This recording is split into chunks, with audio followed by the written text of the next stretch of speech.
across the United States to help out with public safety here. Let me just reiterate what was already said. This is an NSSE, a National Special Security Event. It is the highest designation that you can get for a security event of its size and magnitude in the United States.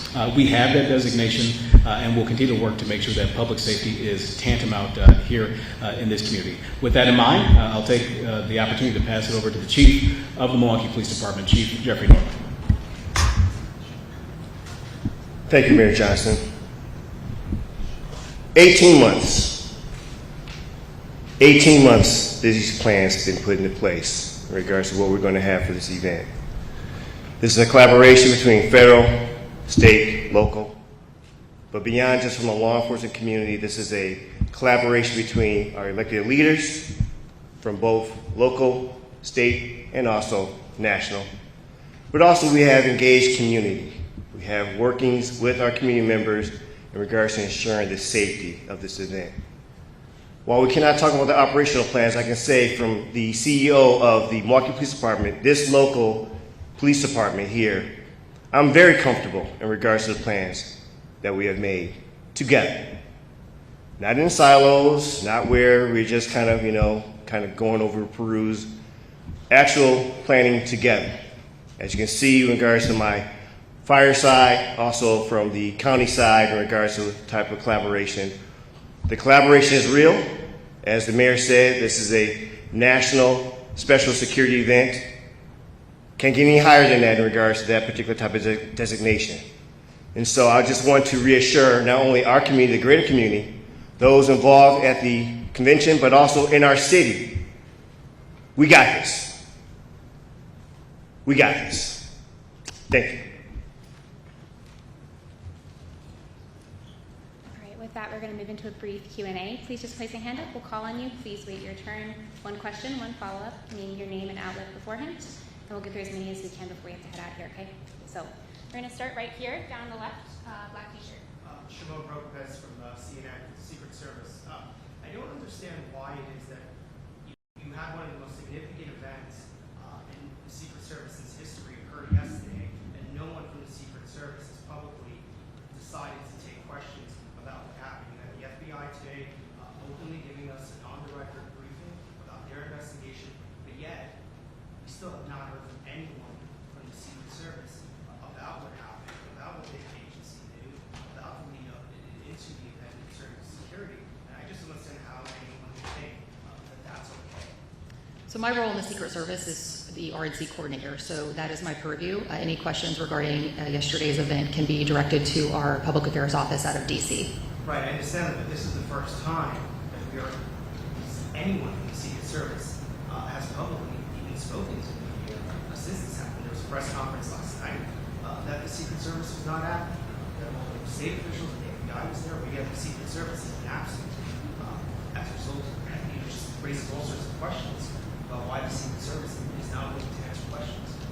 So again, I'm the Secret Service's RNC coordinator, so I can speak to the RNC security planning. I'd refer any questions regarding yesterday's incident to our DC Public Affairs Office.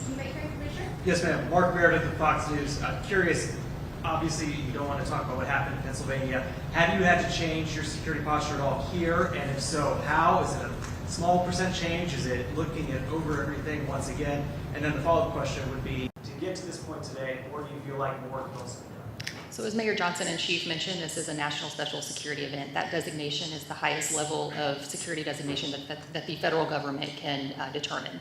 So we are confident in these security plans that are in place for this event, and we're ready to go. It's been an 18-month process. We've worked together over that 18 months to develop operational security plans for any and all aspects of security related to this event. But did it change within the last one? And any change been made in the last 24 hours? We're not anticipating any changes to our operational security plans for this event. Thank you. Right here in the front in the orange dress. Okay. Mary Smith with Milwaukee Journal-Sentinel. Wisconsin Governor Tony Evers told us a little bit ago that he is calling for the Secret Service to ban firearms, guns in the soft perimeter, not just in nicer forum. Is that something that the Secret Service is considering or is doing? I have not had any conversations regarding that, so I can't speak to that. Okay. He said that he had requested the Secret Service. Do you know if that request was actually made at this point? I have not had any conversations regarding that, so I can't speak to that. Right up in the front, hi. Is the Secret Service currently anticipating or currently planning to expand the perimeter? We're not anticipating any changes to our current security footprint or plan. Including allowing firearms into the soft perimeter as it is right now? Anything in the soft perimeter is outside of our federal jurisdiction. Why should former President Trump, his family, and the convention goers have confidence in the U.S. Secret Service to secure this site here over the next 4 days after his life was nearly taken yesterday in Pennsylvania? So this event has been designated a national special security event, which is the highest level of security for an event that can be designated by the government. So this is a whole of government approach. We've had an extensive planning process to include many organizations building out the operational security plans for any and all aspects of security related to this event. Have you had the resources you need? Yes, we are fully prepared and have a comprehensive security plan in place, and we're ready to go. Kaylee Hoover, CBS News. Why are you not expanding the perimeter? So we're confident in the current plan that we have. It is based off of technical assessments, protective intelligence, and we are continuously monitoring information related to the event. So we're confident in the plans that we have, and we're moving forward with those plans. And why are you not concerned that people can carry firearms within that soft perimeter? So again, the Secret Service inner perimeter is our primary jurisdiction, so I would defer any questions related to outside of that zone to my partners here on the stage. Yeah. So one of the things I've understood in regards to the inner perimeter, it's the largest inner perimeter that has been part of the convention, to my understanding. Maybe I have to get that clarified. And so that is one important point to be able to understand in regards to what that level of security about what the inner perimeter looks like. In regards to the ability to carry a firearm outside of the inner perimeter, again, our state law allows for the particular right to carry a firearm. We as a city cannot legislate out of that, and I don't know if our mayor wants to speak on that anymore in regards to that. And so for we, in regards to our law enforcement aspect, we have to operate within those guidelines. Unless it's something that is against state law, we have to respect Second Amendment right to carry your firearm, especially in regards to open carry or carry and conceal if you're licensed. And so that is a, again, issue that we have to navigate. And I will say this, and I've said this many times, as that is your right, please exercise your right in a responsible manner. Please ensure that the behaviors that we would like to see for those with that responsibility aligns with that responsibility. The Milwaukee Police Department will not tolerate any particular behaviors outside of what is legally allowed in regards to that right. Thank you, Chief. And just to reiterate what the Chief said, local ordinances in the state of Wisconsin do not supersede state law. Wisconsin is an open carry state, and therefore the city of Milwaukee and no other jurisdiction in this state can supersede that state law. Folks should be aware, though, that proactively before the convention gets started, we did take action at the local level to ban items that we could ban. So we used our authority already at the municipal level to take that sort of security precaution that we were able to do. But in terms of banning weapons in the outer perimeter, that is not within our purview because of state law. Dan Simmons with the New York Times for the Secret Service. If there haven't been any changes to the overall security plan, have there been changes to the protection plan for the former president, his family, and other elected officials? So I'm the RNC coordinator, so I can only speak to the National Special Security event. The plans that we have in place will continue as is, and we're confident in those plans. Megan O'Mats with are there any new threats to for the RNC or to protesters, and how will you protect protesters who are in this inner?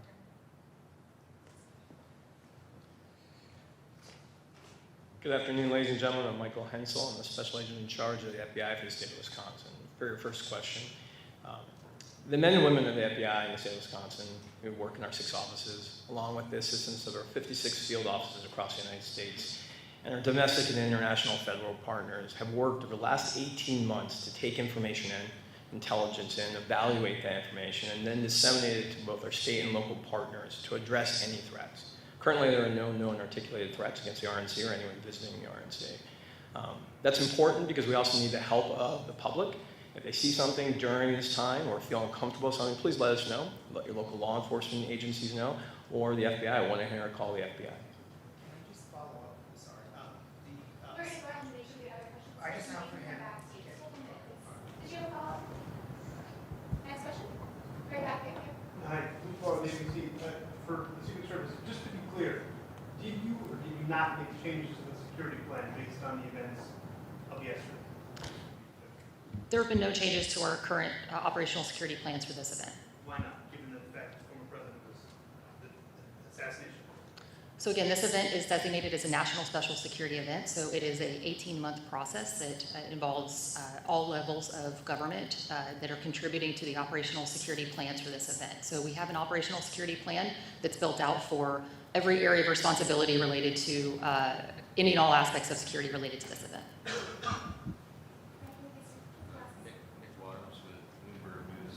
So to the local and state officials on the stage, have you made any changes to your plans for this event, bringing in more officers, more intelligence gathering, and anything else as a result of what happened yesterday beyond Secret Service? I can just reiterate what I said before in terms of what the city of Milwaukee has done. Our council, in conjunction with me, passed and signed a local ordinance to make sure that there's more protection in the outer perimeter as it relates to officers from across the state of Wisconsin or elsewhere coming in to assist with public safety around this. I defer to Chief Bowman. No change. So, sorry, so you said make sure there's more protection in the outer perimeter. So what does that look like on the ground? I'm sorry? What does that look like on the ground? If Chief of Police is saying there's no change, what does it look like on the ground if you're saying there's more protection in the outer perimeter? So the ordinance that I'm referring to that we had passed proactively at the local level, which is, by the way, the same ordinance, the same type of ordinance that we passed in preparation for the Democratic National Convention when it was to take place in Milwaukee in 2020 before becoming a mostly virtual event, is an ordinance that does not allow individuals to bring in into the outer perimeter hard items like cans, like bottles that are filled, other hard objects that can be used as projectile weapons and things like that.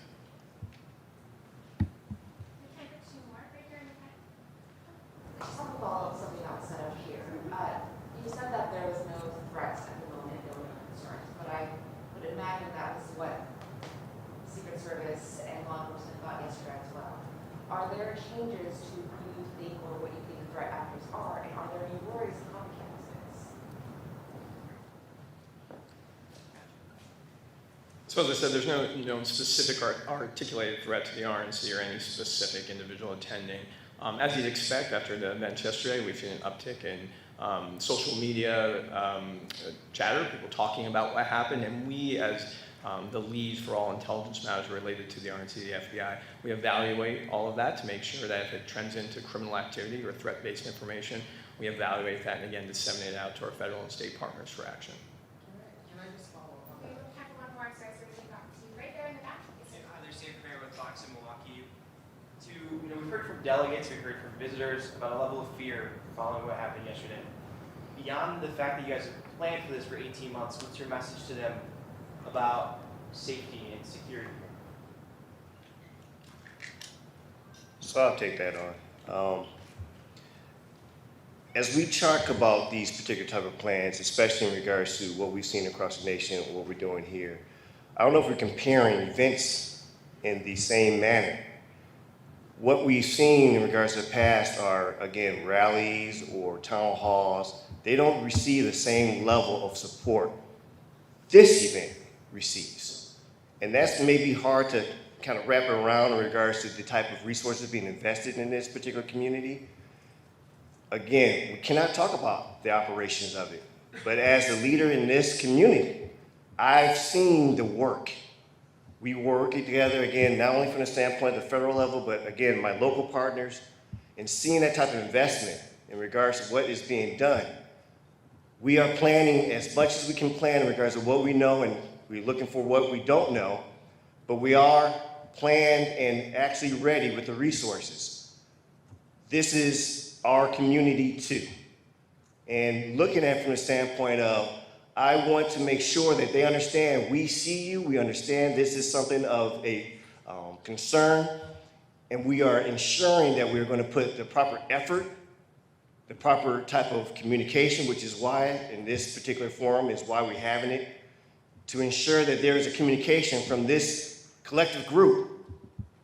We're working as hard as we can, around the clock, putting forth the effort that's necessary, not only for this RNC, but for our city.